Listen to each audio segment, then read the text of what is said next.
I want to start by just following up on an issue similar to the one that Senator Moran raised about delays in disability claims. Recently, I've heard stories from veterans about how far they have to travel for their compensation and pension claim examinations and the stress that that puts on them. Leon Rideout, the VFW commander in New Hampshire, was recently scheduled for a compensation and pension claim exam 4 hours away in New York. Attending this exam would have forced him to miss a full day of work. He couldn't attend, and now he may be forced to wait even longer to get his exam. Exams that are far away can be even more burdensome, obviously, for veterans who have a condition that impedes their ability to travel long distances.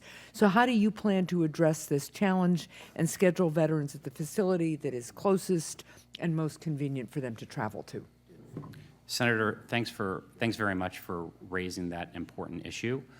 This is a key part of the veteran experience. This is oftentimes the only time a veteran will engage with someone representing VBA, because the majority of our staff are working in offices at home in front of a computer and not directly engaging face-to-face. And so it's often, it'll indicate whether they want to continue with the process and pursue the other earned benefits that they have or not, and lose trust. What we're doing to address specifically the issue of drive time is working with our 4 vendors. The majority of the CMP exams we do are done by vendor companies, and enforcing certain contractual standards with respect to timeliness and length of distance.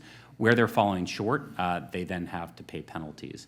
But I think what we also have to do, and first and foremost, is make sure that the veteran actually needs the exam. Yes. We need to check and make sure if there's sufficient evidence already in their file, we shouldn't be sending a veteran to go get that exam. Right.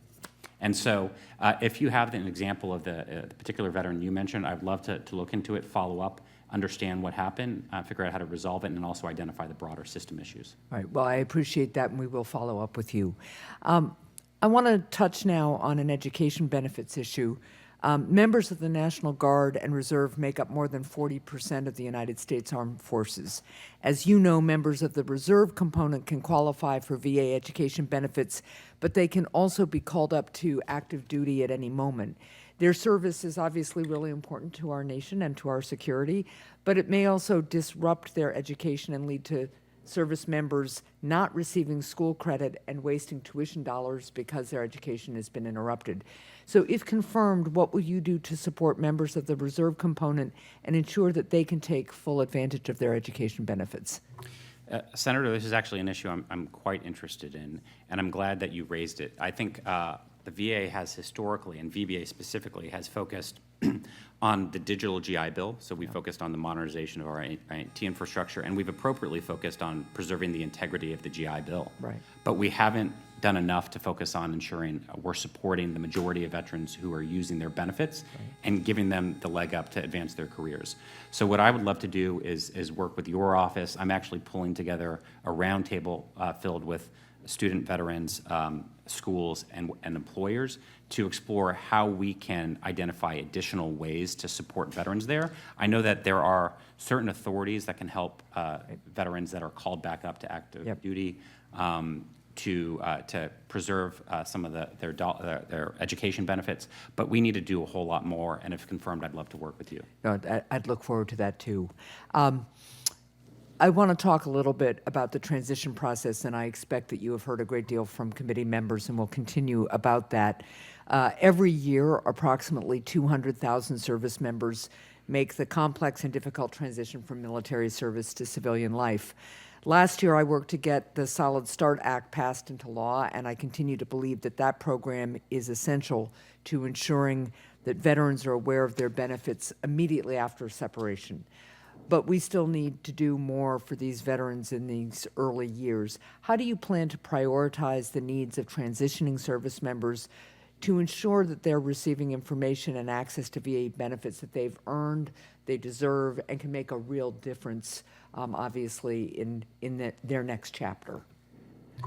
Well, first, let me just thank you for your leadership on Solid Start. This is a really impactful program. I think GAO highlighted that in a recent report, but it also highlighted we've got some work to do in better communicating with younger transitioning service members, and we importantly have to partner with VSOs to make sure that we're tailoring the program and the outreach to meet their needs. I think one of the most important things we can do here is not come up with a 3,000-mile screwdriver with kind of the ideas that we think are best from our seats in DC, but to actually go and talk to the transitioning service members. And so partnering with the Veteran Experience Office, we're leading an interagency effort to perform human-centered design, where we're having interviews with transitioning service members and their families, and then taking the insights along that transition journey to identify the pain points, the moments that matter, and then use that to drive improvements. We have multiple interagency partners involved, and so we need to deconflict this. We need to make sure that we're designing and implementing support to transitioning service members that's designed around their needs and not our organizational structure. Okay, well, I would appreciate learning more about that effort, working with you on it. One of the things I'm also aware of, and I think has been highlighted in other work that you all have done, when I talk to veterans, women veterans in particular, I think find the transition process not really necessarily suited to their needs. So it's one of the things that we need to focus on too. Thank you. Thank you, Mr. Chair.